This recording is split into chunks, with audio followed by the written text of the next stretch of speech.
Di tahun 2023, pengurus Provinsi Ikatan Olahraga dan Sport Indonesia Sumatera Selatan tetap fokus mensosialisasikan olahraga dan sport di seluruh kabupaten kota di Sumsel. Meski baru terbentuk sejak 1 tahun terakhir, saat ini sudah terbentuk pengurus IODI di 15 kabupaten kota. Pengurus Provinsi IODI Sumsel mengungkapkan, ke-15 daerah tersebut hampir seluruhnya memiliki atlet dan sport yang potensial. Untuk itu, ke depan IODI Sumsel akan fokus menjaring serta membina para atlet dan sport dari daerah.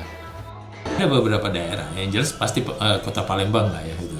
Kemudian calon tuan rumah Lahap, kemudian dari Muba juga ini, kemudian Pali ya, dari Oku Raya juga ada ya, dari Oku Indo, Oku Timur. Semua Muara Inim ya, ini mereka sekarang sedang menggeliat lah untuk lebih memperkenalkan kepada masyarakat, melakukan sosialisasi apa itu dance sport. Karena dance sport ini unik dan juga menarik untuk ditonton, untuk dilihat. Selain itu, Pemprov IODI Sumsel juga giat memperkenalkan cabur dance sport ini dengan menggelar event di lingkungan sekolah hingga pusat perbelanjaan. Nur Muhammad, Kompas TV, Palembang, Sumatera Selatan.